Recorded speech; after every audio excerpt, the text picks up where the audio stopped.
السلام عليكم ورحمة الله وبركاته. إن الحمد لله نحمده ونستعينه ونستغفره ونعوذ بالله من شرور أنفسنا ومن سيئات أعمالنا. من يهده الله فلا مضل له ومن يضلل فلا هادي له. وأشهد أن لا إله إلا الله وحده لا شريك له وأشهد أن محمدا عبده ورسوله صلى الله تعالى عليه وعلى آله وصحبه وسلم تسليما كثيرا. أما بعد، فقد قال الإمام البخاري رحمه الله تعالى كتاب الدعوات وقول الله تعالى ادعوني أستجب لكم باب لكل نبي دعوة مستجابة. قال حدثنا إسماعيل قال حدثني مالك عن أبي الزناد عن الأعرج عن أبي هريرة رضي الله تعالى عنه أن رسول الله صلى الله عليه وسلم قال لكل نبي دعوة مستجابة يدعو بها وأريد أن أختبي دعوتي شفاعة لأمتي في الآخرة. সম্মানিত ভাতৃমণ্ডলী, আল্লাহ রাব্বুল আলামিনের প্রশংসা এবং প্রিয় নবী সাল্লাল্লাহু আলাইহি ওয়াসাল্লামের উপর অসংখ্য সালাত এবং সালামের পর আজ মঙ্গলবার 7 রমজান 1447 হিজরি মোতাবেক 24 ফেব্রুয়ারি 2026 আমাদের ধারাবাহিক আলোচনা সহিহুল বুখারীর হাদিস আমরা শুরু করব এই ইফতার মাহফিলে ইনশাআল্লাহ আজকে থেকে। ঘণ্টাখানেক আমাদের আলোচনা চলবে ইনশাআল্লাহ। আমাদের ধারাবাহিক সহিহুল বুখারী থেকে বিষয়বস্তু হবে দোয়ার পর্ব। দোয়ার সম্পর্ক রমজানের সাথে, সিয়াম রোজার সাথে এবং রমজানের যে রাতগুলি রয়েছে বিশেষ করে শেষ দশকের রাত লাইলাতুল কদরের সাথে অত্যন্ত গভীর। এই জন্য দোয়া সম্পর্কীয় হাদিসগুলি আমাদের এই রমজান মাসে আমরা যদি আলোচনা করি এগুলির দ্বারা আপনাদের বেশি উপকার হবে। অনেক দোয়া আপনাদের মুখস্থ নেই, সেগুলো মুখস্থের চেষ্টা করবেন বা জানবেন, আর জানার পরে তখন মুখস্থ করার জন্য আগ্রহী হবেন। অনেক দোয়া রয়েছে মুখস্থ আছে কিন্তু হয়তো ভুলে আছেন, খেয়াল নেই, করছেন না, দোয়াগুলি স্মরণ করিয়ে দেওয়া হবে। আর কিছু দোয়া মুখস্থ আছে হয়তো, কিন্তু সেগুলি আরও সুন্দর করে জেনে নেবেন এবং সেগুলির ফলাফল, সেগুলির ফজিলত কি পাবেন সেগুলিতে তাও জানতে পারবেন। দোয়ার সম্পর্ক রমজানের সাথে, রমজানের সিয়ামের সাথে যে গভীর, এর দলিল কোরআন কারীমের ওই আয়াতগুলি, যে আয়াতগুলিতে রোজা রমজানের কথা আল্লাহ বর্ণনা করেছেন। সূরা বাকারায় আয়াত নম্বর 183 থেকে 187-তে প্রথম রমজানে বলেছি যে এতে আল্লাহ রাব্বুল আলামিন রোজা রমজানের কথা বর্ণনা করেছেন। ইয়া আইয়ুহাল্লাযীনা আমানু কুতিবা আলাইকুমুস সিয়াম, রোজা ফরজ করা হয়েছে। তার ফাঁকে আল্লাহ রাব্বুল আলামিন একটি আয়াতে বলছেন ওয়াইজা সাআলাকা ইবাদি আন্নী ফাইন্নী করিব উজিবু দাওয়াতাদ দাঈ ইযা দাআন ফালিয়াস্তাজিবু লি ওয়ালিয়ুমিনু বি লাআল্লাহুম ইয়ারশুদুন। এটা হচ্ছে 186 নম্বর আয়াত। 187 নম্বরে আবার রোজা রমজানে কিছু মাসলা মাসাইল, সাহরি, ইফতারির সময় ওহিল্লা লাকুম লাইলাতাস সিয়ামি রাফাসু ইলা নিসাইকুম আল্লাহ বর্ণনা করেছেন। রমজানের রাতে স্বামী স্ত্রী সহবাস জায়েজ, দিনে হারাম, এবং যদি কেউ স্বামী স্ত্রী সহবাস করে রোজা ভঙ্গ করে সবচেয়ে বড় অপরাধ, সেটি সবচেয়ে বড় অপরাধ। পানাহার করে রোজা নষ্ট করার চাইতে বড় গুনাহ হচ্ছে সহবাস করে রোজা নষ্ট করা বা হস্তমৈথুন করে রোজা নষ্ট করা। তো এইসব বিষয়গুলি রয়েছে। 185 নম্বর আয়াতে রয়েছে রমজান মাসের কথা, যে রমজান মাসে আল কোরআন আল্লাহ নাযিল করেছেন। শাহরু রমাদান আল্লাযী উনজিলা ফীহিল কোরআন, এই মাসটি কোরআনের মাস। রমজান মাস কোরআন কারীমের মাস। বেশি বেশি কোরআন কারীম তেলাওয়াত করবেন। কোরআন যারা শিখেননি শিখবেন। কোরআন মুখস্থ নেই, ছোট ছোট সূরাগুলো মুখস্থ নেই, 10-20টা সূরা, অন্তত 20টা সূরা তো মুখস্থ থাকতে হবে সাধারণ একবার মানুষের। আমপারাটা মুখস্থর চেষ্টা করবেন, মুখস্থ করবেন। ভুল উচ্চারণ এখনও হচ্ছে, সূরা ফাতিহাতে ভুল হচ্ছে, দেখতে পাচ্ছি আপনাদের অধিকাংশ মানুষদের। এগুলো সংশোধন করে নিতে হবে। মানুষের শিখার বয়স মরণ পর্যন্ত দুনিয়ার ক্ষেত্রে কিন্তু এটা বলেন না যে আমি এতদিন ব্যবসা বাণিজ্য শিখলাম না, বয়স 50-60 হয়ে গেল, এখন কি আর শিখবো, আর কি করবো, কি আর রোজগার করব না। মানুষ এক্সপায়ার হয়ে যাচ্ছে, এখন মেডিকেল আনফিট হয়ে যাচ্ছে, তারপরও বিদেশে আসার জন্য লাইন দিতে যাচ্ছে, ঠিক না? তো দিন শিখার ক্ষেত্রে এটা নয় যে শুধু মাদ্রাসার বয়সে দিন শিখবেন, স্কুলের বয়সে, আপনাকে সারা জীবন শিখতে হবে দিন ইসলাম। এটি সবচেয়ে বড় ফরজ কাজ। আল্লাহ যেন তৌফিক দান করেন। এই মাস হচ্ছে কোরআন কারীমের মাস, বেশি বেশি কোরআন তেলাওয়াত করবে। এই মাস হচ্ছে শাহরুদ দোয়া, দোয়ার মাস, বেশি বেশি দোয়া করবেন নিজের জন্য, নিজের পরিবারের জন্য। আপনার কাছে সবচেয়ে প্রিয় আপনার ছেলে মেয়ে, আপনার স্ত্রী, আপনার বাপ মা, আপনার ভাই বোন, তাদের থেকে শুরু করবেন, নিজের জীবন থেকে শুরু করবেন। আপনি সুখী, তাহলে জগৎকে সুখী করতে পারবেন। আর আপনি যদি অশান্তিতে থাকেন, মানসিক, শারীরিক, আর্থিক সব দিক থেকে, তাহলে মানুষের আর কি উপকার করতে পারবে? সুতরাং আগে নিজের জন্য দোয়া করবেন, নিজের পরিবারের জন্য দোয়া করবেন, নিজের প্রিয়জন আপনজনদের জন্য দোয়া করবেন, আত্মীয় স্বজনদের জন্য দোয়া করবেন, মুসলিম ভাই বোনের জন্য দোয়া করবেন।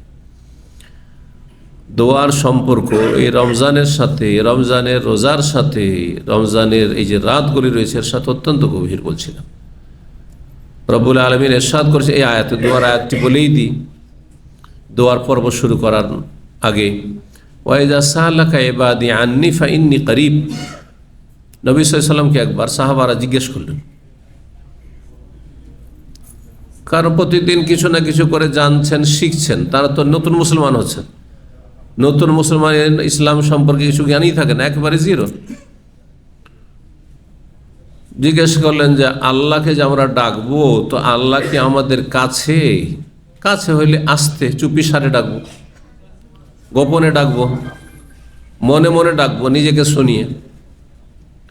আর যদি আল্লাহ অনেক দূরে হন তাহলে ফানুনা দিয়ে চিৎকার করে ডাকবো, কারণ দূরে থাকলে মানুষ চিৎকার করে ডাকে, লম্বা টান দিয়ে। আমাদের দেশের মোনাজাতগুলিতে কিন্তু বেদাতি তরিকার দোয়া, আল্লাহ বলে চিল্লান, যে এই যে বক্তারা চিল্লায়, এটি কিন্তু ইসলামের খেলাফ, এটি হাদিসের খেলাফ কাজ, এটি দোয়ার আদবের খেলাফ। এই কোরআনের আয়াতের দড়ি, যে আয়াতটি বলছি, তো শানে নজুল আয়াতের যে আকারিবুন রব্বানা ফানুনাজি আম বাইয়িদুন ফানুনাদি। সাহাবারা বলে, ইয়া রাসূলুল্লাহ, রব কি আমাদের কাছে নিকটবর্তী, তাহলে গোপনে কথা বলবো? মানে কাছে থাকলে কানে কানে কথা বলে, চুপি সারে কথা বলবেন পাশের লোকের সাথে, চিল্লাবেন না তো। কিন্তু এ মাথা থেকে ওই মাথা ডাক দিলে তো চিৎকার করবেন, আরো দূরে হলে তো আরো জোরে চিৎকার করবেন। আম বাইয়িদুন, নাকি আল্লাহ দূরে, ফানুনাদি, যে চিল্লে ডাকবো, চিৎকার করে ডাকবো। তখন এই আয়াত নাযিল হয়ে গেল, ওয়াইজা সাআলাকা ইবাদি আন্নি, হে নবী, তোমাকে যদি জিজ্ঞাসা করে আমার বান্দারা আমার সম্পর্কে জিজ্ঞাসা করে, তো বলে দাও তাদেরকে যে ফাইন্নি করিব, আমি কি করিব মানে নিকটবর্তী, অতি নিকটবর্তী, আমি কাছে। তাহলে দোয়া আল্লাহ কাছে থেকে শোনেন, আল্লাহ কাছেও, আর আল্লাহ 7 আসমানের ওপর আরশও না, ওটা বিশ্বাস করেন না?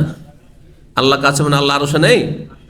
জি, আল্লাহকে সৃষ্টির সাথে তুলনা চলে না, যে আমি এখন আপনাদের কাছে আছি তো দূরে নেই, আর দূরে আছি তো কাছে নেই।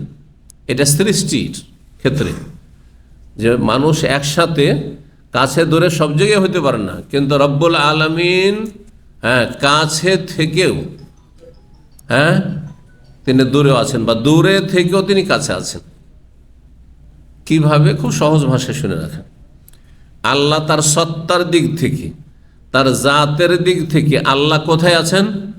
সর্বত্র।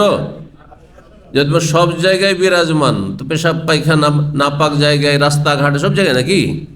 গাড়ির ভিতরে, বাইরে, টেবিলের তলে নাকি? সর্বত্র বিরাজমান, সব জায়গায় বিরাজমান। এই কথাটি আমাদের দেশে যে এসছে হিন্দুদের থেকে এসছে, এটি মুসলিমদের কথা নয়, কুফরি কথা এটি। কারণ হিন্দুদের থিওরি হলে সব কিছুতে ভগবান আছে। তোমরা জানেন যে সব কিছুরই পূজা করে হিন্দুরা, সাপেরও পূজা করে, ব্যাঙেরও পূজা করে, লিঙ্গেরও পূজা করে, গরুরও পূজা করে, মাটিরও পূজা করে, করে না? মাতৃভূমির পূজা সবচেয়ে বড় পূজা তো মাতৃভূমির পূজা তাদের। হ্যাঁ, সব কিছুর পূজা করে তারা, কারণ সব কিছু যে সর্বত্র বিরাজমান ঈশ্বর সব কিছুতে বিরাজমান, এই কথাটি হিন্দুদের কথা। আসলে হিন্দুদের পাশে বসবাস করে হিন্দুদের আকীদা জানতে হোক আর অজান্তে হোক চলে এসছে মুসলিম সমাজ। কিন্তু কোরআন আকীদা হচ্ছে আর রহমান ও আলাল আরশ ইস্তাওয়া, রহমান কোথায়? আরশে। আল্লাহ আরশে, আরশ সব জায়গায় আছে নাকি? আল্লাহর আরশ কোথায় আছে? আসমান জমিনের উপরে আছে, 7 আসমান, আর তারপর আল্লাহর আরশ, তার কুরসি, সমস্ত সৃষ্টি উর্ধে। আচ্ছা, আরশ, কুরসি, আসমান, জমিন সবকিছু আল্লাহর সৃষ্টি কিনা? হ্যাঁ, সৃষ্টি বড় না স্রষ্টা বড়? স্রষ্টা বড়, রব বড় না। এই জন্য বলছেন আল্লাহু আকবার। এই কথা বলছেন আসমান বড়, জমিন বড়, সূর্য সবচেয়ে বড়, বলবেন আল্লাহু আকবার মানে আল্লাহ সবচেয়ে বড়, আল্লাহ সবচেয়ে বড়, এটা হচ্ছে শাব্দিক অর্থ আকবার। তো আল্লাহর সব দিক দিয়ে বড়। তো আল্লাহ সবচেয়ে বড়, আল্লাহকে সৃষ্টিতে ঘেরা থাকবে না সৃষ্টিকে আল্লাহ ঘিরে থাকবে? আল্লাহ সৃষ্টিকে ঘিরে আছেন, মানে আসমান জমিন সব কিছু আল্লাহ পরিবেষ্টন করে আছেন। বোঝা গেছে না? জি হ্যাঁ। তো আল্লাহ রাব্বুল আলামিন সমস্ত সৃষ্টির ঊর্ধ্বে, সৃষ্টির সাথে মিশে নেই, একাকার হয়ে নেই। যদি কেউ সৃষ্টির সাথে মিশে একাকার হয়ে আছে, এটা কুফরি কথা, ইসলাম বিরোধী কথা, ইসলাম থেকে খারিজ হয়ে যাবে, একবার কিচ্ছু থাকবে না ইসলাম। আল্লাহ সমস্ত সৃষ্টির বাইরে ঊর্ধ্বে আছেন, সৃষ্টি জগতের কোথায়? আরশের উপরে। আর আল্লাহ আরশের উপর থেকেও ফাইন্নি করিব, তিনি নিকটেও। নিকটে কোন দিক থেকে? সাধারণ মানুষ আছে আর বিশিষ্ট মানুষ। মানুষ কয়রকম? হ্যাঁ, সাধারণ মানুষ আর আম মানুষ আর খাস মানুষ। সাধারণ মানুষ হচ্ছে যে কোনো মানুষ, মুসলিম হোক অমুসলিম হোক, চোর হোক আর ভালো হোক আর মন্দ হোক, সবাই সাধারণ মানুষ, মানে সাধারণ মানুষ আর কি। যতই পাপী হোক না কোনো মানুষ, মানুষ হিসেবে সাধারণ মানুষ। অমুসলিম হোক, মানুষ হিসেবে সাধারণ মানুষ। সবার সাথে আল্লাহ আছেন ক্ষমতার দিক থেকে, কুদরতের দিক থেকে, ঠিক আছে? মানে আল্লাহর ক্ষমতা সবার উপর চলছে। আল্লাহ ইচ্ছা করলে সব শেষ করতে পারে এক মুহূর্তে। আল্লাহ সবকে পরিবেষ্টন করে আছেন, পরিবেষ্টনের দিক থেকে আল্লাহ সবার সাথে আছেন, সবার নিকটে আছেন, বুঝছেন না? আল্লাহর আপনার আয়ত্ত রাখার দিক থেকে সবার সাথে আছেন, বোঝা গেছে না? এই সমস্ত দিক থেকে আল্লাহ সাধারণের সাথেও আছেন, সমস্ত সৃষ্টির সাথে আছেন। আর খাস মানুষ কারা? বিশিষ্ট মানুষ কারা? নবী, সিদ্দিক, সোহাদা আর সলেহীন, মুসলিম। দাদা বোঝা গেছে না? মুসলিমদেরকে আল্লাহ কয় ভাগ ভাগ করেছেন? নবীন ও সিদ্দিকিন ও সোহাদা ও সলেহীন, 4 রকম। আম্বিয়া রসুলগণ, আর তারপরে যারা সিদ্দিক, হ্যাঁ মহাসত্যবাদী, বড়ই ইমানদার, হ্যাঁ আল্লাহর এক বান্দা, শুধু নবী নান কিন্তু তারা বড় মর্যাদাবান, নবীর পর তাদের স্তর। তারপর আল্লাহ রাস্তার শহীদ এবং ওলামা, শহীদের আর একটি অর্থ ওলামা, এবং সাধারণ যারা ধার্মিক মুসলিম, মোটামুটি ইসলামটাকে টিকিয়ে রেখেছে। হ্যাঁ, 5 ওয়াক্ত নামাজ পড়ে, মিস করে না। রমজান একটি রোজা মিস করে না। ফরজ অজবে ঘাটতি করেন না। কাবিরা গুনাহ করেন না। হারাম নাজাইজে লিপ্ত থাকে না। প্রকাশ্য কাবিরা গুনাহ করেন না। ভুল হয়ে গেলে সাথে সাথে তওবা করে। এরা হচ্ছে সলেহীন, ভালো মানুষ। এরা হচ্ছে পাপ হইলেও তারা ভালো মানুষ। এদের সাথে আল্লাহ আছেন, এই সমস্ত দিক থেকে তো আছেন, ক্ষমতার দিক থেকে আছেন, পরিবেষ্টনের দিক থেকে আছেন, আয়ত্ত করার দিক থেকে আছেন, এগুলো দিক থেকে আছেন। আচ্ছা, তারপরে আল্লাহ সবকে দেখছেন না? দেখছেন না? মুসলিমকে দেখছেন, কাফেরকে দেখেন না? আর রক্ষণাবেক্ষণ দেখার দিক থেকেও আল্লাহ দেখছেন, কে কোথায় যাচ্ছে, কি করছেন না করছে, ওই দিক থেকেও সবার সাথে আছেন। কিন্তু খাস লোকদের সাথে, এগুলির সাথে আল্লাহ আছেন অতিরিক্ত সাহায্যের দিক থেকে আছেন। ইন্নাল্লাহ মানা, আল্লাহ আমাদের সাথে আছেন, কাফের সাথে নেই, বুঝছেন না? আল্লাহ ভালো মানুষের সাথে আছেন, পাপীদের সাথে নেই। আল্লাহ নামাজির সাথে আছেন, বেনামাজির সাথে নেই। আল্লাহ তৌহিদবাদীদের সাথে, সহি আকীদার লোকদের সাথে আছেন, বেদাতি শিরককারী মাজার পূজারীদের সাথে নেই। বোঝা গেছে না? আল্লাহ রাব্বুল আলামিন মুসলিমদের সাথে আছেন, নাস্তিকদের সাথে নেই। বুঝতে পারছেন না? এটা হচ্ছে খাসভাবে বিশেষভাবে আল্লাহর থাকা, আল্লাহ আমাদের সাথে আছে, বুঝতে পারছেন না? এই যে নবী রাসূলগণ কি বলেছেন? আল্লাহ আমাদের সাথে আছেন। তো এই দিক থেকে, কোন দিক থেকে? সাহায্যের দিক থেকে, হেফাজতের দিক থেকে। আল্লাহ খাস বান্দাদের হেফাজত করেন। তারপরে তৌফিকের দিক থেকে আল্লাহ তৌফিক দেন। দেখেন, আপনি রোজা রাখছেন, একজন ধার্মিক মানুষ, আপনাকে রোজা রেখে আরো মজা লাগছে, কষ্টই লাগে না। আর একজন রোজা রেখেছে কিন্তু আগ্রহের সাথে না, নিরুপায় হয়ে রোজা রেখেছে,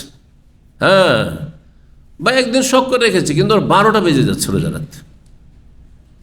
কেন? আল্লাহর তৌফিক নেই ওর সাথে, তৌফিক নেই।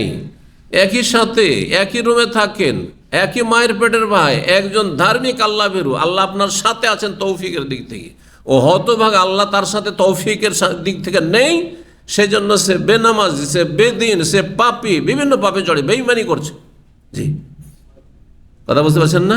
আল্লাহ তৌফিকের দিক থেকে, সাহায্যের দিক থেকে, হেফাজতের দিক থেকে, রক্ষণাবেক্ষণের দিক থেকে, এই সমস্ত দিক থেকে, খাস মদদের দিক থেকে আল্লাহ নেক বান্দাদের সাথে আছেন, বিশিষ্ট জনের সাথে আছেন। তো দোয়ার ক্ষেত্রে আল্লাহ কি বলছে? ফাইন্নি কারিব, আমি কাছেই।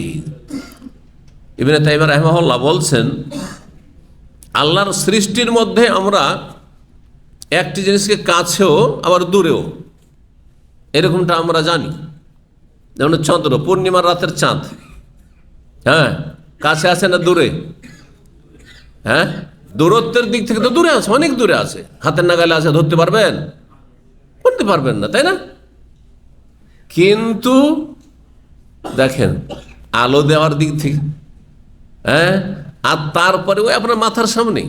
সৌদি আরবে থাকলে পূর্ণিমার চাঁদ যেই জায়গায় দেখছেন, হঠাৎ করে বাংলাদেশ উড়ে গেলেন বা এখানে আমেরিকা উড়ে চলে গেলেন 10-12-13 ঘন্টাতে, ওখানে গিয়ে দেখছেন ওই যেখানে সৌদি আরবে দেখেছি পূর্ণিমার চাঁদ, ওখানেই তো দেখে না, একই জায়গায় তো মনে হচ্ছে। অথচ চন্দ্র আল্লাহর ক্ষুদ্র সৃষ্টি, তার চাইতে বড় বড় সৃষ্টি আল্লাহর আছে।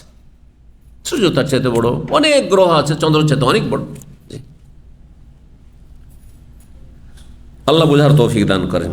কখনো বলবেন না এই কুফরি কথা যে আল্লাহ সর্বত্র বিরাজ, সবকিছুতে বিরাজমান। আল্লাহ মমিনের কলবে কলবে, তো এখানে আছে। কয়টা আল্লাহ? এক আল্লাহকে আপনি এই ছোট একটা অন্তরে ঢুকিয়ে নিলেন। আপনার অন্তরে ঈমান আছে বলেন, কিন্তু আপনি বলেন কলুবুল মুমিন আরশুর রহমান, এগুলো কুফরি কথা, এগুলো ইসলাম বিরোধী কথা। আল্লাহ বুঝার তৌফিক দান করেন।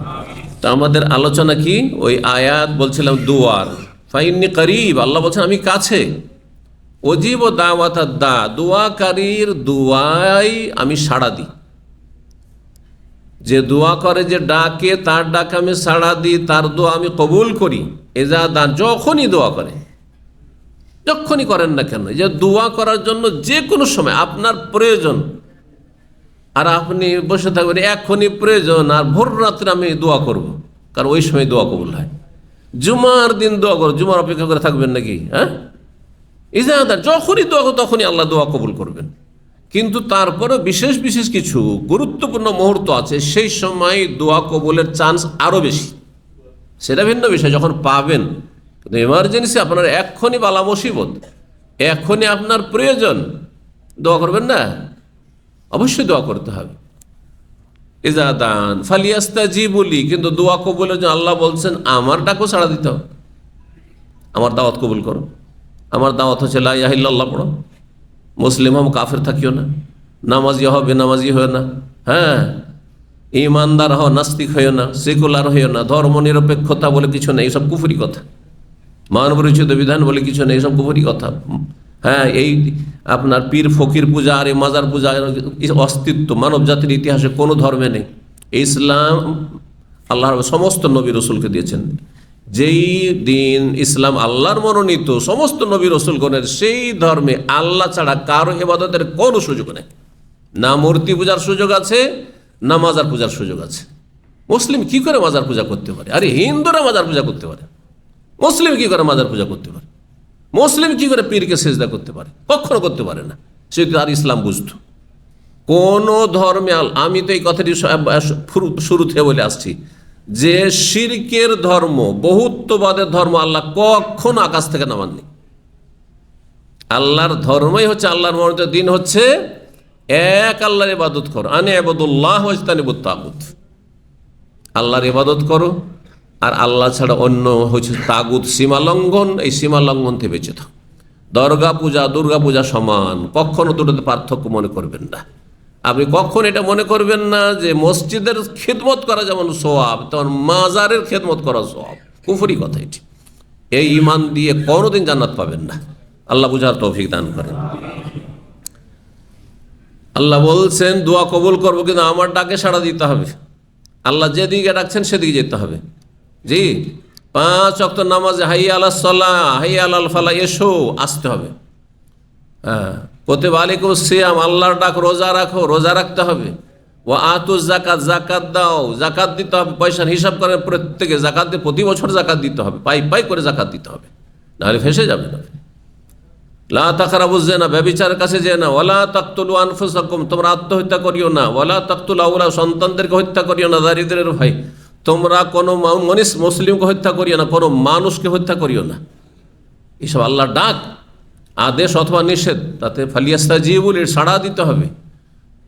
ওয়ালিয়ুমিনু বি, এবং আমার প্রতি ঈমানদার হইতে হবে। ঈমান যদি থাকে আর এই বিশ্বাস থাকে যে আল্লাহর ডাকে আমি সাড়া দিতে রেডি, আল্লাহ যা বলেছেন করব, হুকুম পালন করব, বারণ মেনে চলব, আল্লাহ নিষেধ করেছেন করব না, তাহলে অবশ্যই আল্লাহ দোয়া শুনবেন। আয়াত স্পষ্ট করে দোয়ার ক্ষেত্রে দোয়া কেন কবুল হয় না? এই জন্য কবুল হয় না যে আপনি আল্লাহর বহু ডাকে সাড়া দেন না, বহু আদেশ আপনি অমান্য করছেন, বহু নিষেধাজ্ঞা আপনি লঙ্ঘন করছেন, পাপে জড়িয়ে যাচ্ছেন, যার ফলে আপনার দোয়া কবুল হয় না। নিজে সোজা হয়ে যান। আল্লাহ স্পষ্ট বলছেন এই দুয়ার আয়াত নম্বর কত বললাম? সূরা বাকারার আয়াত নম্বর 186। জি, এই রোজা রমজানের সাথে আল্লাহ রাব্বুল একসাথে বর্ণনা করেছেন বিষয়টি। ফালিয়াস্তাজিবু লি ওয়ালিয়ুমিনু বি লাআল্লাহুম ইয়ারশুদুন, তাহলে তারা সঠিক রাস্তা পাবে, জান্নাতের রাস্তা পাবে, সুখ শান্তির রাস্তা পাবে, সম্মান ইজ্জতের রাস্তা পাবে, আর কাফেরদের হাতে লাঞ্ছিত হবে না, জুলমের শিকার হবে না, আর মুসলিম কলহ হবে না, মুসলিম আপোষে লড়াই আর বিবাদ হবে না, আর অশান্তি হবে না। আল্লাহ রাব্বুল সমস্ত অশান্তি দূর করুন এবং শান্তি আমাদেরকে প্রতিষ্ঠা রাখার তৌফিক দান করুন, শান্তির উপর আমাদের বহাল রাখুন। বলছিলাম দোয়া সম্পর্কে। তাহলে ইমাম বুখারী রাহিমাহুল্লাহ বলছেন তার পর্ব নম্বর হচ্ছে 80, কিতাবুদ দাওয়াত। এই পর্ব হচ্ছে দোয়া সমূহের পর্ব। এই দোয়াতে এমনি দোয়াও আসবে, কোরআন হাদিসের দোয়া কিছু আসবে যেগুলি ফজিলত আসবে, আর এর সাথে তওবা ইস্তিগফারও আসবে, কিছু জিকির আজকারও আসবে। কারণ জিকির আজকারগুলিও দোয়া হচ্ছে 2 রকমের। কিছু দোয়া হচ্ছে আল্লাহর গুণগানমূলক দোয়া, গুণগানমূলক ইবাদতমূলক দোয়া। কিছু চাইছেন না আপনি আল্লাহর কাছে, কিন্তু আমরা শুধু দোয়া মানে মনে হচ্ছে আমরা কি নিজের জন্য চাইলে দোয়া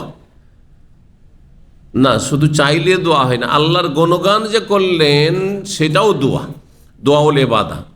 একটি হচ্ছে ইবাদতগত দোয়া, আর একটি হচ্ছে দোয়াউল মাসআলা, মানে যাচ্চাগত দোয়া, মানে আপনি কিছু চাইছেন।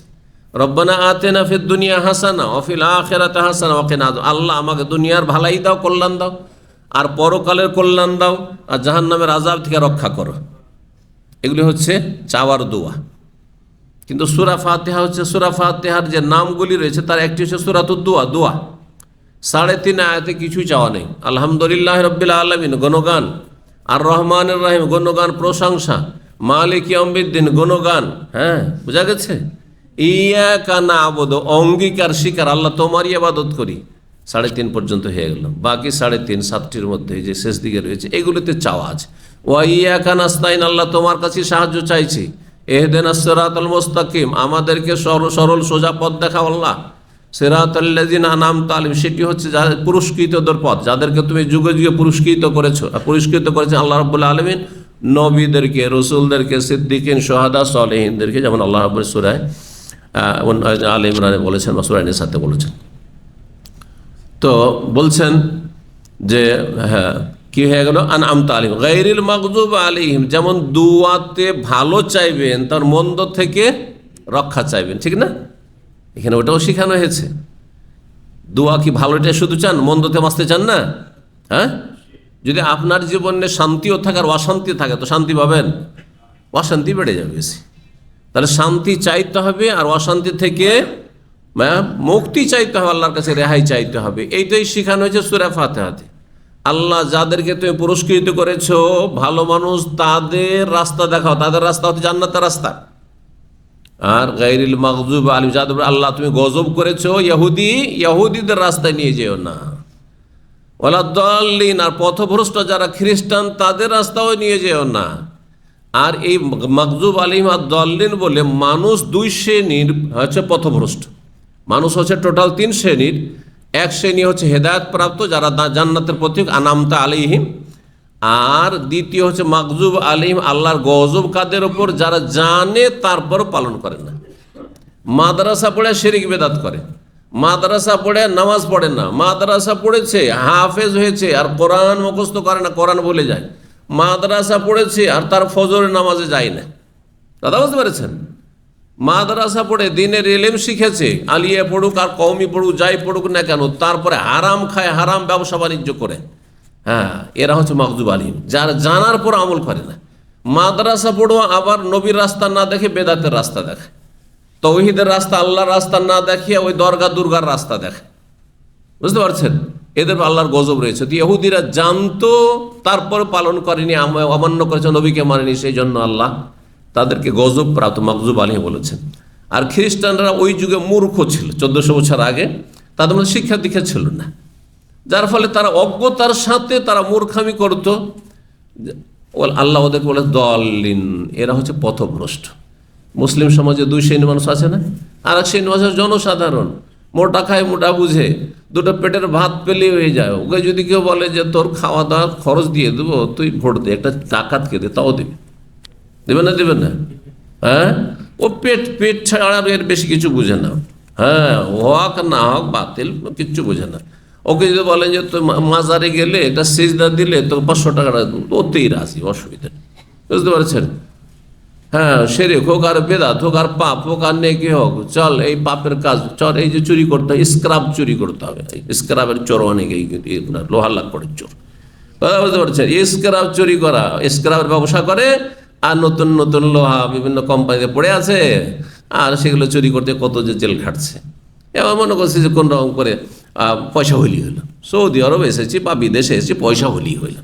এরা হচ্ছে দলিল। হ্যাঁ, মোটা খায় মোটা বলছে, জানেও না যে এটা হারাম, এটা অবৈধ, এটাতে আসামের কাঠগড়ায় হাজির হইতে হবে, এটাতে আমি সম্মানিত মানুষ, আর গিয়ে একজন মানুষ সসম্মানে ছিলাম, লাঞ্ছিত হয়ে জেল খেটে দেশে যেতে হবে, ওই সব চিন্তাই করে না বোকা লোক। বুঝতে পারছেন? তো কথা হচ্ছে এদেরকে দলিন আল্লাহ বলেছেন। আল্লাহ বলছে দলিনদের রাস্তায় আল্লাহ নিয়ে যেও না, যারা মূর্খ আর পাপ করে, আর যারা শিক্ষিত পাপী তাদের পথের পথিক করিও না। গজবের রাস্তা না হয় গুমরাহির রাস্তা। আল্লাহ হেফাজত করুন। দোয়া সমূহের পর্ব, তারপরে সূরা গাফির। সূরা গাফির অপর নাম হচ্ছে সূরা আল মুমিন। আয়াত নম্বর 60 আল্লাহ বলছেন ওয়াকালা রব্বুকুম, তোমাদের রব বলছেন উদউনি, আমার কাছে দোয়া করো, আস্তাজিব লাকুম, আমি তোমাদের দোয়া কবুল করব। উদউনি, আমাকে ডাকো, দায়াদু মানে ডাকা, আমাকে ডাকো তোমরা, আস্তাজিব লাকুম, তোমাদের ডাকে আমি সাড়া দেব। তো আল্লাহকে ডাকলে আল্লাহ অবশ্যই সাড়া দেবেন। আপনি যদি বলেন আমি খুব ডাকছি আল্লাহকে কিন্তু আল্লাহ তো আমার দোয়া শোনেন না, এটি আপনার মিথ্যা কথা। আপনার মধ্যে সে বাধাগুলি রয়েছে, বাধা বিপত্তি দূর করতে হবে। আল্লাহ ওয়াদা করছেন, আল্লাহর ওয়াদায় বরখেলাফ হয় না। উদউনি, আমাকে ডাকো, আমি আস্তাজিব লাকুম, আমি ওয়াদা করছি যে তোমাদের ডাকে সাড়া দেব। ইন্নাল্লাযিনা ইস্তাকবিরুনা আন ইবাদাতি, আমার কাছে দোয়া করায়, আমার ইবাদত যারা অহংকার করবে, যারা আল্লাহকে সেজদা করে না, অহংকার করে, নামাজ পড়ে কি হবে, আরে ওরা পড়ছে পড়ুক, আমি পড়বো না। হ্যাঁ, রোজা রেখে কি হবে, এত ক্ষুধায় থাকা যায়, আর যে রাখছে রাখো। এরা অহংকারী। আল্লাহ বলছে ইন্নাল্লাযিনা ইস্তাকবিরুনা আন ইবাদাতি, আমার ইবাদত যারা অহংকার করে, অহংকার করার কারণে ইবাদত করে না। কেন আমি না খেয়ে থাকবো, কেন আমি এই কষ্ট করে নামাজ পড়বো, কেন আমি এই কাজ করব, কেন আমি আমার পয়সা দান সাদকা করবো, আমার পয়সা আমার ইচ্ছা, কেন আমি যাকাত দেব, আমার ইচ্ছা, দিলাম না দিলাম তাতে কি। এটা অহংকার। যার মধ্যে অহংকার আছে সায়াদখুলুনা জাহান্নামা দাখির, আল্লাহ বলছে লাঞ্ছিত হে খুব তাড়াতাড়ি জাহান্নামে প্রবেশ করবে, জাহান্নামে যেতে হবে। কতদিন থাকবেন দুনিয়াতে? বড় বড় জালেম কতদিন থেকেছে? ফেরাউন, আবু জাহল, আবুল হাব কেউ আছে? কেউ নেই। দুনিয়া থেকে ভালো মানুষও চলে যাবে, আর মন্দরা তো চলেই যাবে।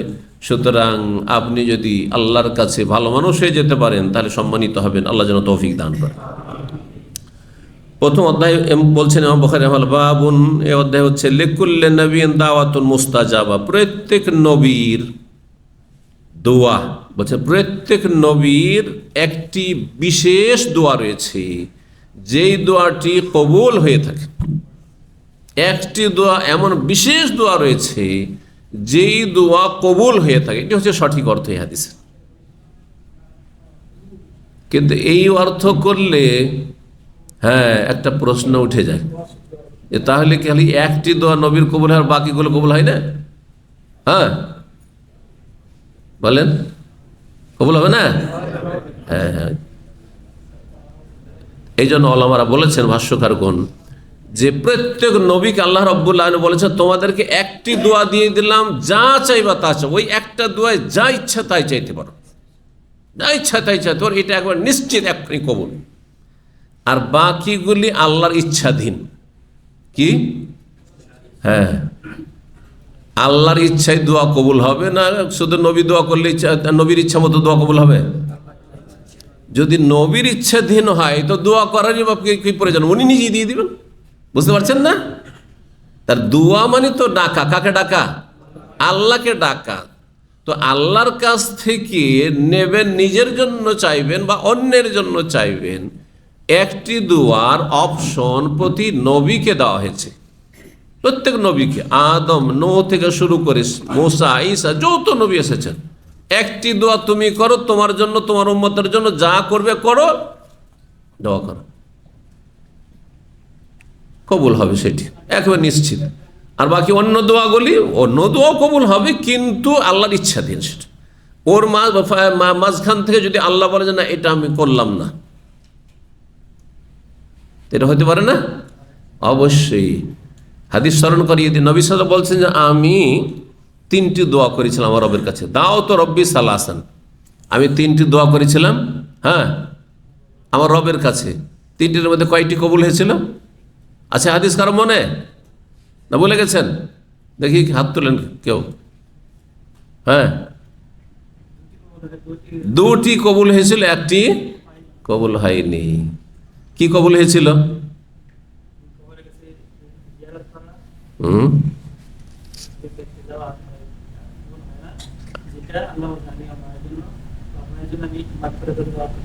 না, ওইটা নয়, অন্য যে চলে গেলেন। নবী সাল্লাল্লাহু আলাইহি ওয়াসাল্লাম দোয়া করেছিলেন যে আল্লাহ আমার উম্মতকে গোটা দুনিয়া থেকে ধ্বংস করে দিও না। যেমন আগের উম্মতগুলোকে ধ্বংস করে, নূহ আলাইহিস সালামের জাতি যখন তারা ইসলাম কবুল করেনি, সবকে ধ্বংস করেছেন কি আল্লাহ? করেছেন না? এরকম লূত আলাইহিস সালামের জাতিকে ধ্বংস করেছেন। তারপরে হুদ আলাইহিস সালামের জাতি, সমুদ, আদ, এসবকে ধ্বংস করেছেন আল্লাহ রাব্বুল আলামিন। পুরা উম্মতকে ধ্বংস করেছে। কিন্তু আমি যাদের জন্য নবী রাসূল হয়ে এসেছি, সারা দুনিয়ার লোককেও যদি হেদায়েত না হয়, সবকে একসাথে ধ্বংস করে একবারে জিরো, সবকে ধ্বংস আমার কওমকে, এটা হবে না। আল্লাহ যেন আমার উম্মতকে, পুরো উম্মতকে ধ্বংস না করে দেওয়া। আচ্ছা, পুরো দুনিয়ার মুসলিম যদি বেদিন হয়ে যায়, বেনামাজি হয়ে যায়, সবকে ধ্বংস করে দেবে, এবার একজন মুসলিম আল্লাহ রাখবেন না যে সব বেদিন বেনামাজি হয়ে সবকে দিয়ে ধ্বংস করে, এটা হবে না। বুঝতে পারছেন না? কারণ নবী সাল্লাল্লাহু আলাইহি ওয়াসাল্লাম দোয়া করেছেন কিছু থাকবে। এই যে শতকরা 2 একটা হইলেও নামাজি থাকবে।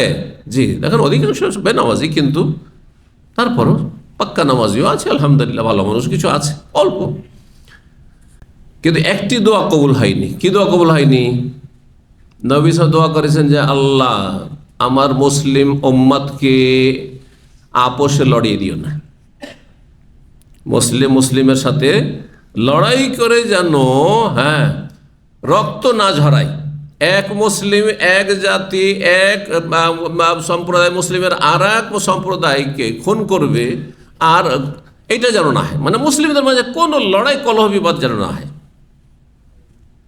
মুসলিম আপোষে লড়াই হবে, কাফেরদের সাথে হোক, কিন্তু মুসলিমদের সাথে যেন লড়াই আপোষে না হয় মুসলিমের অধিকাংশ রক্তগুলি যে ঝরছে আজকাল মুসলিম দেশগুলিতে, কাফের হত্যা করছে, হ্যাঁ না মুসলিমকে খুন করছে? জি। তো নবী সাল্লাল্লাহু আলাইহি ওয়াসাল্লাম যখন দোয়া করলেন যে আল্লাহ আমার মুসলিম উম্মতকে, আমার উম্মতকে আপোষে লড়িয়ে দিও না, তো নবী সাল্লাল্লাহু আলাইহি ওয়াসাল্লাম এই দোয়া কবুল করা হয়নি। না, আপোষে লড়াই হবে তাদের পাপের কারণে। আও ইয়ালবিসাকুম শিয়া, আপোষে আল্লাহ লড়িয়ে দেবেন, এটি একটি শাস্তি। এখানে মুসলিমরা সবাই মুসলিম, কিন্তু হ্যাঁ রাজনৈতিক দলে বিভক্ত হয়ে এক দল আর এক দলকে খুন করছে। হ্যাঁ, বিভিন্ন রকমের কলহ, বিভিন্ন রকমের কলহ, বিভিন্ন ইস্যু নিয়ে কলহ, কিন্তু আপোষের লড়াই চলতে আছে। ওই যে শুরু হয়েছে ফিতনা, তো ফিতনা শুরু যায়, ফিতনা দরজায় যে ফিতনা বলা হয়েছে। তো নবী সাল্লাল্লাহু আলাইহি সাল্লাম বা আম্বিয়া রসুলগণের কিছু দোয়া আছে নাও কবুল হইতে পারে, কিন্তু একটি দোয়া সম্পর্কে হাদিসে যেটি রয়েছে যে একটি দোয়ার আল্লাহ অপশন দিয়েছেন, যা চাইবা চাও, যা চাইবে তাই দিয়ে দেওয়া হবে। সমস্ত নবী চেয়েছেন, সমস্ত নবী, এমনকি আগের নবীরা অনেক অসাধারণ জিনিস চেয়েছেন। আল্লাহ আকাশ থেকে দস্তরখান, খাবার ভর্তি দস্তরখান, আপনাদের ইফতার কোনদিন আকাশ থেকে আসবে? হ্যাঁ, নবী সাল্লাল্লাহু আলাইহি ওয়াসাল্লামের সাহাবায়ে কেরাম আকাশ থেকে দস্তরখান নেমে এসেছে, যে দস্তরখান খাবার ভর্তি, একবার হাই ফাই খাবার ভর্তি দস্তরখান নেমে আসলো আর সাহাবারা বসে খাচ্ছেন, নবী সাল্লাল্লাহু আলাইহি ওয়াসাল্লাম করেছেন। কিন্তু ঈসা আলাইহিস সালাম রব্বানা আনজিল আলাইনা মাইদাতাম মিনাস সামাই তাকুনু লানা ঈদান লিআউয়ালিনা ওয়া আখিরিনা ওয়া আয়াতাম মিনকা ওয়ারযুকনা ওয়া আনতা খায়রুর রাযিকিন। আল্লাহ আকাশ থেকে তুমি একবার খাবার ভর্তি দস্তরখান নামিয়ে দাও একবারে, আর সেটা যেন আমাদের ঈদের দিনে পরিণত হয়ে যায়। এত আনন্দের বিষয়, তাহলে কত ভালো খাবার যে ঈদের দিনে পরিণত হয়ে যায়, চিন্তা করছেন না? মূসা আলাইহিস সালামের জাতিকে আল্লাহ দেননি মান্নার সালোয়া, রাত্রে ঘুমিয়ে থাকেন, সকাল হলে দেখে যে সুন্দর পাখির গোস্ত আর একবার এক ধরনের হালুয়া। না কৃষিকাজ, নাই প্রবাসে আসা, নাই ব্যবসা বাণিজ্য, কোনো কিছু করার প্রয়োজন না, আর আমি নাকে তেল দিয়ে ঘুমাও আর খাও, ঘুমাও আর খাও, ঠিক না? পেয়েছেন কোনোদিন? সাহাবীরা পেয়েছেন? পাননি। তো নবী সাল্লাল্লাহু আলাইহি ওয়াসাল্লাম এগুলো দোয়া করেননি, আল্লাহ দিয়েছেন এগুলো। তো যাই হোক, প্রত্যেক নবীর কিছু কিছু দোয়া, একটি দোয়া, বিশেষ করে একটি দোয়ার কথা বলছি, যে আল্লাহ বলছেন যে করো, প্রত্যেক নবী করেছেন। নবী সাল্লাল্লাহু আলাইহি ওয়াসাল্লাম যখন বলা হয় যে তুমি একটি দোয়া করো, যা চাইবে তাই দিয়ে দেওয়া হবে, তো নবী সাল্লাল্লাহু আলাইহি ওয়াসাল্লাম বলছেন আল্লাহ আমি এই দুনিয়াতে এই দোয়া নেব না, আখিরাতে নেব। কখন নেব? আমি দুনিয়াতে নেব না, দুনিয়া তুচ্ছ, দুনিয়াতে আমি দোয়া নেব না, দুনিয়ার বড় কিছুও নেব না। এই দোয়াটি আমি, আর সেটা আমার নিজের জন্য, নিজের স্বার্থে না, কার জন্য? আমার উম্মতের স্বার্থে, যে আল্লাহ এই দুনিয়ার যে দোয়া আমাকে ইখতিয়ার দিয়েছো, অপশন দিয়েছো, সেটি আখেরাতের জন্য আমি সেটিকে সঞ্চিত করে রাখলাম, আমার জন্য ব্যালেন্স জমা রাখলাম, আমি আখেরাত তোমার কাছে নিব। সেটা হচ্ছে শাফাআতান লি উম্মতি, আল্লাহ আমার উম্মতের জন্য সুপারিশ করব, জাহান্নামী আমার উম্মত যারা হবে তাদেরকে জান্নাতে নিয়ে যাবো। আল্লাহু আকবার, বলেন সুবহানাল্লাহ। চিন্তা করুন আপনি, কিন্তু নবীর কোন উম্মত যাবে? শিরককারী উম্মত যাবে? নাস্তিক উম্মত যাবে? আজকাল তো মুসলিম সমাজে নাস্তিকের অভাব নেই, মাজার পূজাদের অভাব নাই, পীর পূজারীর অভাব নাই, পীরের মুরিদদের অভাব নাই। যারা পীরকে মনে করে এরাই তো খোদাই ক্ষমতা এদের আছে, বলে না? হ্যাঁ, এদের খোদাই ক্ষমতা আছে, আল্লাহর দেওয়া ক্ষমতা আছে একবারে। হ্যাঁ, যা ইচ্ছা তাই রোগ ভালো করতে পারে, ছেলে মেয়ে দিতে পারে, আর মনের কামনা বাসনা পূরণ করতে পারে, আর মাজারে, বাবার মাজারে গিয়ে চাদর চড়ালে মনের কামনা বাসনা পূরণ হয়। এই সব উম্মতকে না, মুশরিক উম্মতকে নাই,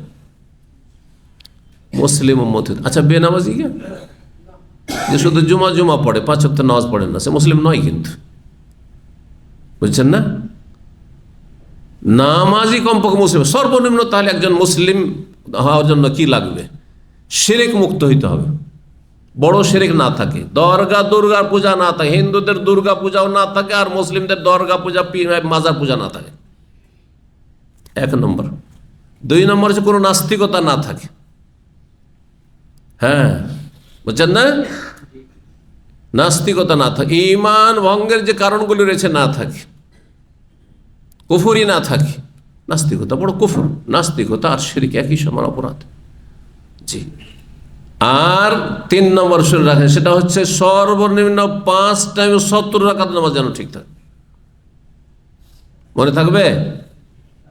5 টাইমে 70 রাকাত ফরজ, ঠিক না? আর বাকি কত রাকাত সুন্নাত? 10-12 রাকাত সুন্নাত। সুন্নাত যদি নাও পড়ে জান্নাত পাবেন, যদিও নিম্নমানের জান্নাতি হবে না, হয়তো মেলা নাকি আপনার কমে গেল, কিন্তু আপনি এমন পাপী হয়ে গেলেন যে জাহান্নাম না। কিন্তু আপনি জোহর পড়েননি, আসর পড়েন না, ফজর পড়েন না, আর আপনি জুমা পড়ছেন শুধু, আর রমজানের তাহাজ্জুদ আর তারাবি পড়ে একবারে পাহাড় করে দিলেন, আর তারপরে আবার রমজান পরে 11 মাস আধা নামাজি ছেড়েই দিলেন নামাজ, আপনি দিন দিন পার হয়ে চলে গেল, 1 ওয়াক্ত পড়লেন না আপনি। না না না, আপনি ইমানের এখন এই ইসলামের গণ্ডিতে আসেননি, আপনি বেরিয়ে গেছেন। আপনি জন্মসূত্রে মুসলিম ছিলেন, বেরিয়ে গেছেন। আপনি ঢোকেন ভালো করে, উদখুলু ফিস সিলমে কাফা, ইসলামে ঢুকে দেখেন। মনে থাকবে, শিরক মুক্ত, দরগা দুর্গা মুক্ত হইতে হবে, নাস্তিকতা মুক্ত হইতে হবে, সেকুলার ইজম ধর্মনিরপেক্ষতা মুক্ত হইতে হবে, আর বেনামাজি হওয়া থেকে মুক্ত হতে 5 ওয়াক্ত কমপক্ষে ফরজ নামাজটা পড়ে দিতে হবে, তাহলে জান্নাত পাবে। চোরও জান্নাত পাবে যদি নামাজি হয়। সেটা ভালো করে, চোরও জান্নাত পাবে যদি নামাজি হয়। চোরও জান্নাত পাবে যদি এই 3টি গুণ থাকে, নাস্তিকও না সে চোর, আর সে মাজার পূজারিও না, হ্যাঁ, আর মূর্তি পূজকও না, আর বেনামাজিও না। নামাজি চোর যদি নামাজ পড়েছেন, কপিলে চুরি করেছেন, জাহান্নামে যেতে হবে কিছুদিন, কবর আযাব হবে, দুনিয়ার শাস্তি ধাক্কা খাবেন, কিন্তু আপনি চিরকাল জাহান্নামে থাকবেন তা থাকবেন না। চিরকাল জাহান্নামে শুধু কাফের মুশরিক থাকবে। আর কাফের মুশরিক কারা? যারা বড় শিরিক করে, বড় কুফরি করে। আর নামাজ ছাড়া হচ্ছে বড় কুফরি। যে ব্যক্তি নামাজ পড়ে না সে বড় কুফরি করে। আল্লাহ বুঝার তৌফিক দান করে। বেনামাজি হয়ে মরবেন না। সাহাবারা কেউ আধা নামাজি ছিলেন না, 1 ওয়াক্ত নামাজ ছাড়ে কেউ এইরকম কোন সাহাবী ছিল না। কিন্তু সাহাবীদের মধ্যে চোরের হাত কাটেননি নবী সাল্লাল্লাহু আলাইহি ওয়াসাল্লাম। তাহলে চুরির 1-2 ঘটনা হয়েছে, জেনা ব্যভিচার 1-2 ঘটনা হয়েছে, হ্যাঁ, খেয়ানতের 1-1টি ঘটনা হয়েছে, কোনো পাপ সমাজে থাকতে পারে, কিন্তু মুসলিম সমাজে বেনামাজি থাকবে এই কল্পনা সাহাবীদের কারো ছিল না। কেউ প্রমাণ করতে পারবেন না যে একজন সাহাবী বেনামাজি ছিল, একজন সাহাবী আধা নামাজি ছিল, কেউ ছিল না। সুতরাং আপনি নিজের পায়ে নিজের কোড়াল মারিয়েন না। মরে যাবেন, জাহান্নামে চলে যাবেন যদি আমার কথাটি বিশ্বাস না করেন। আমার এতে কোনো লাভ নেই, আপনাদের লাভের জন্য বলছি, মুসলিম জাতির লাভের জন্য বলছি। আজকাল অধিকাংশ মুসলিম জাতি বেনামাজি, এতে কিচ্ছু লাভ নেই। এইরকম ইসলাম, জন্মসূত্রে ইসলাম নিয়ে কোনো লাভ নেই যদি 5 ওয়াক্ত নামাজি মুসলিম না হন। আল্লাহ বুঝার তৌফিক দান করেন। নবী সাল্লাল্লাহু আলাইহি ওয়াসাল্লাম বলছেন, লিকুল্লি নবিয়্যিন দাওয়াতুন মুস্তাজাব। হাদিস নম্বর বলি 6304 নম্বর হাদিস বলছেন যে আবু হুরায়রা রাদিয়াল্লাহু তাআলা আনহু বলছেন, রাসূলুল্লাহ সাল্লাল্লাহু আলাইহি ওয়াসাল্লাম বলেন, লিকুল্লি নবিয়্যিন দাওয়াতুন মুস্তাজাবা, প্রত্যেক নবীর একটি দোয়া কবুল হয়েছে, মুস্তাজাব, কবুল হয়েছে। আল্লাহ কবুল করার ওয়াদা করেছেন যে একটি দোয়া করো আমি কবুল করব। ইয়াদউ বিহা, প্রত্যেক নবী নিজ নিজ এই দোয়া আল্লাহর কাছে পেশ করে, যার যা মন চেয়েছে চেয়েছেন। ও উরিদু আন আখতাবিয়া দাওয়াতি শাফাআতান লি উম্মতি, আর আমি চাই যে আমার দোয়াটিকে গচ্ছিত রাখবো, লুকিয়ে রাখবো। আখতাবিয়া মানে লুকিয়ে রাখবো, এখন করব না। কিসের জন্য? শাফাআতান লি উম্মতি, আমার উম্মতের হাসরের মাঠে সুপারিশ করার জন্য। সুবহানাল্লাহ, সুপারিশ করে নেওয়ার জন্য, নিজের জন্য নয়। হ্যাঁ, নিজের ধন সম্পদের জন্য নয়, নিজে শক্তিশালী হওয়ার জন্য নয়, নিজে সারা জীবন বেঁচে থাকার জন্য নয়, নিজের ছেলে মেয়েদের জন্য নয়, নিজের পরিবারদের জন্য নয়, নিজের স্বার্থে দোয়া করেননি নবী সাল্লাল্লাহু আলাইহি ওয়াসাল্লাম, উম্মতের শাফাতের জন্য। কখন? সেটি ফিল আখিরাতে, পরকালে, হাসরের মাঠে। নবী সাল্লাল্লাহু আলাইহি ওয়াসাল্লাম সেই দোয়াটি আল্লাহর কাছে বলছেন, আল্লাহ আমি দোয়াটিকে এখন স্থগিত রাখলাম, আখিরাতে তোমার কাছ থেকে সেটি নেব শাফাতের আকারে। এই জন্য শাফাত, সুপারিশ মানে পরকালের দোয়া। সুপারিশ, আমাদের দেশের অধিকাংশ মানুষ সুপারিশের সংজ্ঞা বুঝে না, মনে করেন সুপারিশ মানে গায়ের জোর দেখানো। দুনিয়ার ক্ষেত্রে যেমন এমপিরা, যারা এমপি টিপি হয়ে গেছে, কারণ প্রধানমন্ত্রীর কাছে গিয়ে যারা ওইরকম জাদরেল এমপি আছে না, হ্যাঁ, এমপি তো সবাই একই ক্যাটাগরির না, পাওয়ারফুল এমপি, সে একটা ধমক দিল প্রধানমন্ত্রীকে, আপনি এই কাজ না যদি করে দেন আমার এলাকায়, তাহলে আমি নেই আপনার সাথে। আরে টলমল শুরু হয়ে গেছে। হ্যাঁ, রাজত্ব টলমল শুরু, নারী কাজটা করে দিতেই হবে চাপের মুখে, তাই না? এটা দুনিয়ার ক্ষেত্রে হয়, মানুষ রাজার ক্ষেত্রে হয়, কিন্তু রব্বুল আলমিনের ক্ষেত্রে এটি নয়।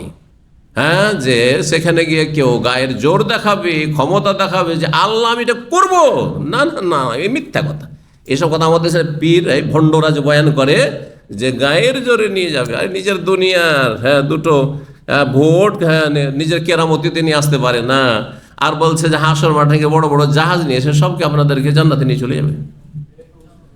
ঘামে স্পর্শই করবেন আপনাদেরকে। এগুলো বিশ্বাস করেন? এসব কুফরি কথা বিশ্বাস করেন? আউযু বিল্লাহি মিনাশ শাইতানির, আল্লাহ হেফাজত করুন। শাফাত মানে আখিরাতের দোয়া। আল্লাহর কাছে চাইবেন যে আল্লাহ, আমি আমার গুনাহগার উম্মত জাহান্নামে যাচ্ছে, এদেরকে আমি জান্নাতে নিতে চাই।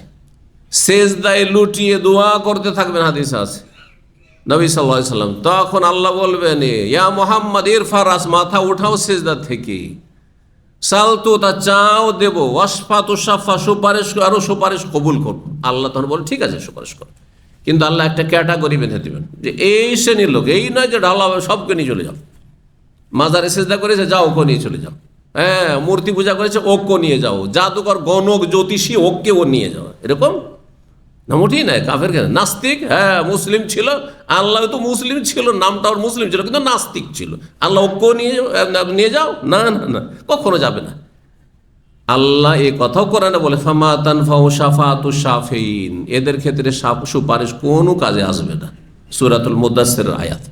তার আগের আয়াতগুলো পড়ে দেখবে তাফসীরে বেনামাজির কথা রয়েছে, বেনামাজির কথা রয়েছে। তাহলে বেনামাজির সুপারিশ চলবে?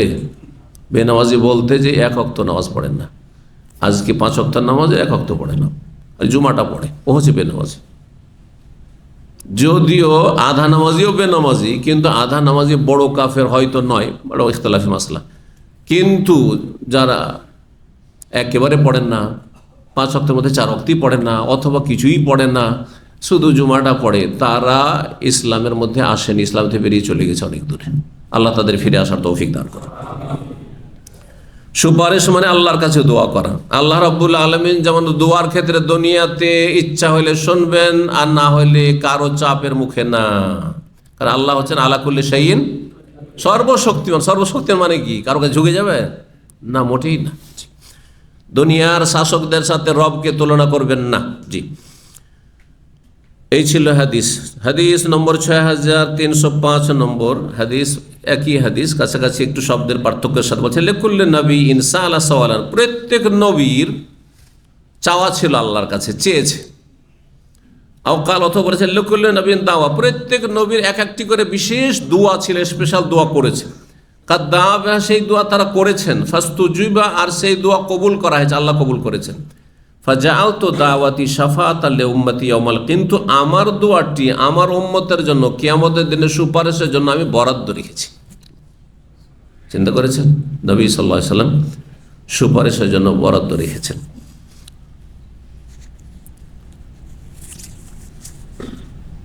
অধ্যায় নম্বর 2 বলছেন বাবু আফদাল ইস্তিগফার। এই অধ্যায় হচ্ছে সবচাইতে উত্তম ক্ষমা চাওয়া আল্লাহর কাছে, তওবা এবং ইস্তিগফার। তওবা মানে কে বলতে পারে? তওবা মানে ফিরে আসা। কার দিকে ফিরে আসা? আল্লাহর দিকে ফিরে আসা, মন্দ থেকে ভালো দিকে ফিরে আসা, আল্লাহর দিকে ফিরে আসার নাম তওবা। আর ইস্তিগফার মানে ক্ষমা চাওয়া, ক্ষমা প্রার্থনা করা। ইস্তিগফার মানে আল্লাহর কাছে ক্ষমা চাওয়া। তো সবচাইতে উত্তম ক্ষমা চাওয়ার তরিকা কি, দোয়া কি? এই দোয়াটি আসছে, আয়াতে এসেছেন সূরা নূহের আয়াত নম্বর 12। এতে রয়েছে যে আল্লাহর কাছে ক্ষমা চাইলে তার উপকারিতা, কয়েকটি উপকারিতার কথা আল্লাহ বর্ণনা করেছেন। আর সূরা আল ইমরান 135 নিয়ে এসেছেন, যেখানে আল্লাহ বলছেন মানুষ যদি গুনাহ করার পরে পাপ হয়েই যেতে পারে, মানুষের ভুল হতে পারে। যেমন যতই যুবক মানুষ হন না কেন, যতই সুস্থ মানুষ হন না কেন, আর যতই বিচক্ষণ চালাক চতুর মানুষ হন না কেন, রাস্তাতে কোনো জায়গায় হোঁচট লাগতেই পারে, না পারে না? হোঁচট লাগতে পারে। যেমন আপনি হোঁচট খেয়ে পড়তে পারেন, আমিও হোঁচট খেয়ে পড়তে পারি, এই না যে উনি পড়বেন না, বলা যাবে? তো মানুষ মাত্রে ভুল হইতে পারে, কিন্তু ভুলের যদি সংশোধন করে নিতে পারেন তাহলে আপনি আল্লাহর কাছে ক্ষমা পেয়ে যাবেন। কিন্তু ভুলের গুনার বোঝা নিয়ে যদি আল্লাহর সামনে হাজির হয়ে যান তাহলে কিন্তু শাস্তির সম্মুখীন হইতে হবে। যদি আল্লাহ মাফ না করেন তাহলে ও কওলিহি তাআলা মহান আল্লাহর বাণী তাফসীর সম্পর্কে ইস্তাগফিরু রাব্বাকুম, আল্লাহ বলছেন তোমরা তোমাদের রবের কাছে ক্ষমা প্রার্থনা করো, ইন্নাহু কানা গাফফারা, তিনি বড়ই মার্জনাশীল। হ্যাঁ, তারপরে ইউরসিলিস সামা আলাইকুম মিদরারা। এখান থেকে আল্লাহ ফায়দা উপকারিতা বর্ণনা করছেন যে আল্লাহর কাছে ক্ষমা চাইলে পাবেনটা কি। এক নম্বর শুনেন, আল্লাহ বলছেন আল্লাহর কাছে ক্ষমা চাইলে ইউরসিলিস সামা আলাইকুম মিদরা, আকাশ থেকে আল্লাহ মুষলধারে বৃষ্টি দান করবেন, পানি দান করবেন। পানি না হলে খেতে পাবেন? দুর্ভিক্ষ যদি নেমে আসে সারা দুনিয়ায় তো খেতে পাবেন?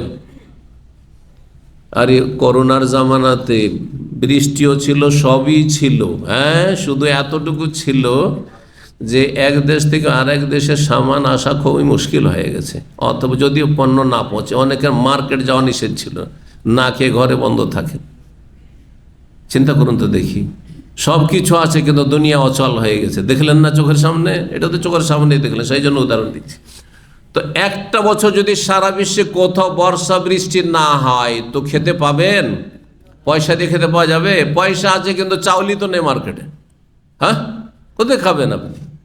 হ্যাঁ, পানি নেই কোথায়? পানির দেশের মানুষ পানির মূল্য বুঝছেন না, আরব দেশে বুঝতে পারবেন যে পানির ঠেলাটা কেমন। যদি মরুভূমিতে পড়ে যান এখনো মরে যাবেন আপনি। পানি নেই, সাঁতার মরুভূমিতে পড়ে গেছেন, গাড়ি খারাপ হয়ে গেছে, এদিকেও 50 কিলো এদিকেও 50 কিলোমিটার, তখনই তো মরে যাবেন। কত লোক এভাবে মারা যাচ্ছে। আকাশ থেকে আল্লাহ মুষলধারে বৃষ্টি দেবেন, মানে আল্লাহ বরকত। বরকত কোথেকে নাজল হয়? আল্লাহর পক্ষ থেকে, আকাশ থেকে বরকতের দ্বার আল্লাহ খুলে দেবেন। ওয়ায়ুমদিদকুম বিআমওয়ালি ওয়া বানিন, আল্লাহ তোমাদেরকে সাহায্য করবেন ধন সম্পদ দিয়ে। তাহলে যদি রিজিক চান কি করতে হবে? পয়সা চান, হ্যাঁ, ধন সম্পদ চান, তাহলে আল্লাহর কাছে ক্ষমা চাইতে হবে। ভুল ত্রুটি থেকে আল্লাহর কাছে ক্ষমা চাইতে হবে, তওবা ইস্তেগফার বেশি বেশি করতে হবে। ওয়া বানিন, ছেলে মেয়ে চান না, বিবাহ করতে চান না, আল্লাহ বলছেন সেগুলো আল্লাহ দেবেন যদি তওবা ইস্তেগফার করো। ওয়াইমদুক বিআমওয়ালি ওয়াজআল লাকুম জান্নাত, কে বাগান চায় না? যারা একটু পয়সাওয়ালা, দেখেন পয়সাওয়ালা আরব দেশে আছে, ওদের বড় বড় ফার্ম আছে, মাজরা আছে। আমাদের যারা পয়সাওয়ালা মানুষ, যেই যে অঞ্চলের মানুষ সে অঞ্চলে ওই রকম। যারা আমাদের অঞ্চলে পয়সাওয়ালা মানুষ, ওদের আম বাগান আছে, তো লিচু বাগান আছে, তো কাঁঠাল বাগান আছে, কত কি আছে। তারপরে পুকুর আছে, হ্যাঁ, পুকুর থাকাটা একটা মহাজন মানুষের একটা পরিচয় হচ্ছে পুকুর থাকা, ইত্যাদি ইত্যাদি। আল্লাহ এসব দেবেন বলছেন, জি। ওয়াজআল লাকুম জান্নাতিন, বহু বাগান দেবেন। ওয়া আনহারা, নদী নালা প্রবাহিত করবেন। নদী থাকলেই সেখানে স্বচ্ছ পাবেন, পানি পাবেন। নদী নালার দেশ হইলেই সেখানে চাষাবাদ করা সহজ হবে, আর তখন খাদ্যে কোনো রকমের ঘাটতি দেখা যাবে না। এসব ফজিলত বা ফায়দার কথা আল্লাহ বর্ণনা করে সূরা নূহের আয়াত নম্বর 12-তে। সূরা আলে ইমরান আয়াত নম্বর 135 আল্লাহ বলছেন ওয়াল্লাযীনা ইযা ফাআলু ফাহিশা, যারা কোনো অশ্লীল কাজে জড়িয়ে যায়, গুনাহ হয়ে গেছে, আও যালামু আনফুসাহুম, অথবা কোনো রকম জুলম অত্যাচার করেছে, নিজের উপর জুলুম করেছে, বিভিন্ন পাপে জড়িয়ে, অথবা অন্যের উপর জুলুম করেছে, বা শিরক বেদাত করেছে। এমনকি শিরকও যদি কেউ করে, আচ্ছা কেউ যদি মাজারে সেজদা করে, মূর্তিকে সেজদা করে, তো তার সংশোধনের সুযোগ নাই? আরে মক্কার কাফেররা মূর্তি পূজা করতো না, তারা কলমা পড়ে যদি সাহাবী হইতে পারে, তো আমি আপনি যদি শিরক কুফরি করে কেউ মাজারও সেজদা করে থাকেন, এখন যদি তওবা করেন আর মাজারে যাবেন, আল্লাহ ছাড়া কাউকে সেজদা করে, আল্লাহ মাফ করবেন না? হ্যাঁ, অবশ্যই মাফ করবেন, বুঝছেন না? তো যে কোনো পাপ করে যদি যাকারুল্লাহ, আল্লাহকে যদি স্মরণ করেন, ফাস্তাগফারু লিযুনুবিহিম, আর গুনাহর জন্য আল্লাহর কাছে ক্ষমা প্রার্থনা করেন, আর এই কথা বিশ্বাস করেন মাইয়াগফিরু যুনুবা ইল্লাল্লাহ, আল্লাহ ছাড়া কেউ মাফ করতে পারে না। ওয়ালাম ইউসিররু আলা মা ফাআলু ওয়া হুম নাদিমুন, হ্যাঁ, আর যা ওয়ালাম ইউসিররু আলা মা ফাআলু ওয়া হুম ইয়ালামুন, জেনে শুনে পাপের ওপর অবিচল থাকেন না। এই নয় যে পাপ করতেই আছেন। যারা কন্টিনিউ বেনামাজি, রমজানের আগেও বেনামাজি ছিলেন, এখনো বেনামাজি, এরা হচ্ছে জেনে শুনে পাপের পথ অবিচল, এদেরকে আল্লাহ মাফ করবেন আল্লাহ বলছেন। কিন্তু ওয়ালাম ইউসিররু আলা মা ফাআলু, ভুল হয়েছে, একসময় বেনামাজি ছিলেন কিন্তু এখন ফিরে চলে আসছেন আপনি, তাহলে আল্লাহ মাফ করবেন আল্লাহ বলছেন। এখনো সুযোগ আছে, এবং এই রমজানে যদি সুযোগ না নিতে পারেন তো রমজান পরে শয়তান সুযোগ নিতে দেবে না। মানুষ শয়তান লেগে আছে, আর জিন শয়তান তো আছেই, ছাড়া পেয়ে যাবে। আল্লাহ যেন বুঝার আমল করার তৌফিক দান করেন। 6306 নম্বর হাদিস। হাদিস মনে করছেন বুশাইর বিন কাব আল আদুবী রাদিয়াল্লাহু তাআলা আনহু সাহাবী। তিনি বলছেন, তিনি আরেক সাহাবী হাদাসানি শাদ্দাদ বিন আওস রাদিয়াল্লাহু তাআলা আনহু থেকে বর্ণনা করছেন, নবী সাল্লাল্লাহু আলাইহি সাল্লাম বলেন, সাইয়্যিদুল ইস্তিগফার, ক্ষমা চাওয়ার সবচেয়ে শ্রেষ্ঠ দোয়া। সাইয়্যিদ মানে কি? সাইয়্যিদ মানে হচ্ছে প্রধান, সাইয়্যিদ মানে নেতা, সাইয়্যিদ মানে সর্দার, বুঝছেন না? প্রধান। তো যতগুলি আল্লাহর কাছে ক্ষমা চাওয়ার দোয়া রয়েছে তার মধ্যে সবচেয়ে গুরুত্বপূর্ণ প্রধান দোয়া, গুরুত্বপূর্ণ দোয়া, এর নাম সাইয়্যিদুল ইস্তিগফার। আমাদের দেশের মানুষরা কিন্তু নামটি জানে, অধিকাংশ মানুষরা যারা কিছুটা ধার্মিক এই নামটা জানে না? সাইয়্যিদুল ইস্তিগফার বলে একটি দোয়া আছে, এটি সহিহ বুখারীর হাদিস। বুখারীতে কয়েক জায়গায় হাদিসটি এসেছে এবং এতে এসছে আপনার অন্য হাদিসের কিতাবে এসছে। তো বলছেন যে সাইয়্যিদুল ইস্তিগফার হচ্ছে মানে সবচাইতে গুরুত্বপূর্ণ আল্লাহর কাছে ক্ষমা চাওয়ার দোয়া। এইভাবে বলবে, আল্লাহুম্মা আনতা রব্বি, হে আল্লাহ তুমি আমার রব, মালিক, পালন কর্তা। লা ইলাহা ইল্লা আনতা, তুমি ছাড়া কোনো সত্য মাবুদ নেই। যে লা ইলাহা ইল্লাল্লাহ পড়ে কালেমা তাইয়্যিবা পড়লেন আপনি, লা ইলাহা ইল্লা আনতা, লা ইলাহা ইল্লাল্লাহ একই কথা, বুঝছেন না? তাহলে আনতা রব্বি তৌহিদের রুবুবিয়াত হয়ে গেল, লা ইলাহা ইল্লা আনতা তৌহিদুল উলুহিয়্যাত, তৌহিদুল ইবাদা হয়ে গেল, ইবাদতের স্বীকৃতি আল্লাহর জন্য। খালাকতানি, আল্লাহ তুমি আমাকে সৃষ্টি করেছো, আমাকে অন্য কেউ সৃষ্টি করেনি, তুমি সৃষ্টি করেছো, সৃষ্টিকর্তা একমাত্র তুমি। ওয়ানা আবদুকা, আমি তোমার বান্দা, তোমার গোলাম। ওয়ানা আলা আহদিকা ওয়াদিকা মাস্তাতাতু, আর আমি তোমার সাথে যে প্রতিজ্ঞা করেছি এবং তোমার সাথে যে প্রতিশ্রুতি করেছি তার উপর যথাসাধ্য অটল রয়েছে, অবিচল রয়েছে। আমি তোমার সাথে ওয়াদা করেছি। আল্লাহ আদম আলাইহিস সালামের পিঠ থেকে যখন রূহ বের করে আল্লাহ স্বীকার করিয়েছিলেন তখন সবাই আমরা ওয়াদা করেছিলাম। জি, কোরআনে কারিমে রয়েছে, আল্লাহ জিজ্ঞেস করেছিলেন আলাস্তু বিরাব্বিকুম, আমি কি তোমাদের রব না? তখন আমরা কি বলেছিলাম? বালা, অবশ্যই আল্লাহ তুমি আমাদের রব। কিন্তু সেই রুহের জগতের কথা দুনিয়ার ফিতনাতে এসে ভুলে গেছি আমরা, যার ফলে আমরা আমাদের ফিতরাত নেচার থেকে আমরা বিচ্যুত হয়ে গেছি। অধিকাংশ লোকেরা যারা সেই আসল নেচারের উপর আছে, যেটাকে বলা হচ্ছে ফিতরাতুল ইসলাম, তারাই টিকে আছে ঈমান ইসলামের ওপর। আর যারা সেখান থেকে ফিরে গিয়েছে তারা হতভাগা হয়েছে। আল্লাহ তোমার সাথে যে আমি ওয়াদা আর প্রতিজ্ঞা করেছি তার উপর যথাসাধ্য আমি অবিচল রয়েছি। আউযু বিকা মিন শাররি মা সানাতু, আমি যে সমস্ত পাপ করেছি আল্লাহ সেগুলির অনিষ্ট থেকে আশ্রয় কামনা করছি। পাপের কুফল আছে, পাপের কুফল আপনাকে ভোগ করতে, আপনার পাপ আপনাকে খাবে, আপনার অন্যায় জুলুম আপনাকে ধ্বংস করবে, বুঝছেন না? সে কখনই কথা ভাবেন না যে আমি জুলুম করেছি আমার কিছু হয়নি। আপনার জুলুম আপনাকে ধ্বংস করবে, আপনার অন্যায় সীমা লঙ্ঘন আপনাকে ধ্বংস করবে, আপনি ভালো মানুষ হয়ে যান। আউযু বিকা মিন শাররি মা সানাতু, আল্লাহ আমার তো পাপ হয়েছে, আল্লাহ সেগুলির অনিষ্ট থেকে তোমার কাছে আশ্রয় চাইছি, তার কারণে যেন ক্ষতি না হয়। আল্লাহ আমি যে ভুল করেছি সেই জন্য আল্লাহ দুনিয়াতে আমার শাস্তি না হয় আর আখিরাতে যেন শাস্তি না হয়। আবু লাকা বিনিমাতিকা আলাইয়া, আর আমার ওপর তোমার যে নিয়ামত রয়েছে অসংখ্য সেটা আমি স্বীকার করছি, অঙ্গীকার করছি। আবু মানে আতারিফ, অঙ্গীকার করছি। ও আবু বেজাম্বি, আর আমার অনেক গুনাহ রয়েছে সেটাও আমি স্বীকার করছি আল্লাহ। ও আবু বেজাম্বি, আমি আমার গুনাহ স্বীকার করছি, মেনে নিচ্ছি আল্লাহ আমি গুনাহগার, পাপী তাপী। ফাগফিরলি, সুতরাং আমাকে তুমি ক্ষমা করে দাও। ইন্নাহু লা ইয়াগফিরু যুনুবা ইল্লা, তুমি ছাড়া কেউ গুনাহ মাফ করতে পারে না, তুমি ছাড়া কেউ গুনাহ মাফ করতে পারে না। অন্য হাদিসে রয়েছে যখন বান্দা বলে আল্লাহ তোমার ছাড়া আমার গুনাহ কেউ মাফ করতে পারবে না, তখন ফেরেশতাদেরকে আল্লাহ সাক্ষী রেখে বলেন যে হে ফেরেশতারা দেখো আমার বান্দা কি বলছে, যে আমি ছাড়া কেউ মাফ করতে পারে না, এটা তার বিশ্বাস এবং সেটা সে স্বীকার করছে। সুতরাং আমি তোমাদেরকে সাক্ষী রাখছি যে আমি একে মাফ করে দিলাম। বলুন সুবহানাল্লাহ। সুতরাং আল্লাহর কাছে ইয়াকিনের সাথে আপনি ক্ষমা চাইবেন যে আল্লাহ তুমি আমাকে মাফ করে দাও, আল্লাহ তুমি আমাকে ক্ষমা করে দাও, আল্লাহ আমাকে সংশোধন করার তৌফিক দাও, আল্লাহ আমাকে ভালো মানুষ হওয়ার তৌফিক দাও। এইভাবে দোয়া করবেন, আল্লাহ যেন আমাদের দোয়া কবুল করেন। এখন এর ফজিলত শুনেন। এই দোয়া যদি সকালবেলা পড়ে সারাদিন মারা যান কি ফজিলত, সন্ধ্যাবেলা যদি একবার পড়ে নেন, রাতে যদি মারা যান, আর মারা যেতে হবে রাতে অথবা দিনে, তো দিনে যদি 2 বার কমপক্ষে পড়ে নেন, বেশি পড়তে পারেন আপনি, যত ইচ্ছা তত পড়েন, কোনো বাধা নিষেধ নেই। কিন্তু কমের পক্ষে সকালবেলা একবার যদি পড়ে নেন, সন্ধ্যাবেলা যদি একবার পড়ে নেন, আর এই অবস্থায় যদি আপনার মরণ হয়ে যায়, তাহলে নিঃসন্দেহে জান্নাত যাবেন ইনশাআল্লাহ। আল্লাহ যেন আমাদের জান্নাতি হিসাবে কবুল করেন। বলছেন নবী সাল্লাল্লাহু আলাইহি ওয়াসাল্লাম, ওমান কালাহা মিনান নাহারি মুকিনান বিহা, যেই ব্যক্তি এই দোয়াটি দিনের বেলা বলবে ইয়াকিনের সাথে, এমনি শুধু মন্ত্রের মতো পড়লে হবে না, কিসের সাথে? দৃঢ় প্রত্যয়, বিশ্বাসের সাথে, যে আল্লাহ আমি যে কথা করি বলছি অন্তরে বিশ্বাস নিয়েই বলছি আমি।